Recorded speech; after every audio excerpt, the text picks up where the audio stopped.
ക്രിസ്മസൊക്കെ എത്ര പെട്ടെന്നാണ് വന്നു പോകുന്നത് അല്ലേ, ഒന്നും അറിയുന്നില്ല. അപ്പം ഞങ്ങൾ ഏതായാലും ക്രിസ്മസിന് കുറച്ച് സാധനങ്ങളൊക്കെ മേടിക്കാമെന്ന് കരുതിയിട്ട് നമ്മുടെ മറൈൻ ഡ്രൈവിലുള്ള ബ്രോഡ്വേയിലെ മേത്തെ ബസാറിലൊന്ന് പോയി. എന്തൊരു തിരക്കാണെന്നറിയാവോ. ശരിക്കും പറഞ്ഞാൽ ഒരാൾക്ക് പോലും നടന്നു പോകാൻ പറ്റാത്ത രീതിയിലുള്ള തിരക്കാണ്. തിക്കും തിരക്കെന്നൊക്കെ പറഞ്ഞു കഴിഞ്ഞാൽ 100ഓളം കടകൾ, അത് അടിപൊളി വർണ്ണങ്ങളായിട്ട് പല പല ലൈറ്റുകളും നക്ഷത്രങ്ങളും കൊണ്ട് സത്യം പറഞ്ഞാൽ ഒരു ശരിക്കും ഒരു ക്രിസ്മസിന് അവിടെ ആഘോഷിക്കുവാണോ എന്ന് തോന്നിപ്പോവും. അതുമാതിരിയുള്ള ആൾക്കാരാണ്. എന്തൊരു തിക്കും തിരക്കാണ്.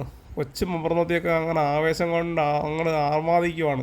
അവർക്ക് എന്താ മേടിക്കണത് കൺഫ്യൂഷനാണ്. എന്താ മേടിക്കണത് അവർക്ക് അറിയത്തില്ല. ഇങ്ങനെ ചോദിച്ചുകൊണ്ടിരിക്കുക, അയ്യോ എന്താ മേടിക്കണ്ടേ. സത്യം പറഞ്ഞാൽ കുറേ കയ്യിലധികം കാശുണ്ടായിരുന്നു, എല്ലാം വാരി എടുത്തോട്ട് പോരായിരുന്നു. അതുപോലെയുള്ള സാധനങ്ങളാണ് അവിടെ ഉണ്ടായിരുന്നത്. അയ്യോ എന്ത് രസമാണെന്നറിയാമോ. നക്ഷത്രം ട്രീ, 5 അടി ട്രീ, 2 പടി ട്രീ, 3, അങ്ങനെ പല ഹൈറ്റിലും വെയിറ്റിലുള്ള പല സാധനങ്ങളാണ്. സത്യം പറഞ്ഞാൽ എത്ര മേടിച്ചാലും മതി വരാത്ത സാധനങ്ങളാണ് അവിടെ ഉള്ളത് കേട്ടോ. ഭയങ്കര കോമ്പറ്റീഷൻ. പക്ഷേ ഒരു കാര്യം ശ്രദ്ധിക്കണം കേട്ടോ, അവിടെ പോയി സാധനം മേടിക്കുന്ന സമയത്ത് നമ്മൾ ശ്രദ്ധിക്കേണ്ട കാര്യം, പല കടകളിലും പല റേറ്റാണ്. അതുകൊണ്ട് അങ്ങേയറ്റം പോലെ ഇങ്ങേയറ്റം വരെ ഒരൊറ്റ ചുറ്റി സഞ്ചാരം നടത്തിയിട്ട് മാത്രമേ സാധനം മേടിക്കാവൂ, അല്ലെങ്കിൽ പറ്റിക്കപ്പെടും. ഞങ്ങളൊക്കെ മേടിച്ചതിന് ശേഷം ഒരു ഉണ്ണീശോ സെറ്റിന് ഞങ്ങൾ വില ചോദിച്ചപ്പോഴത്തേക്കും ഒരുപാട് വ്യത്യാസം ഉണ്ടായിരുന്നു. അതുകൊണ്ട് അവത്തും ആർക്കും പറ്റാതിരിക്കട്ടെ.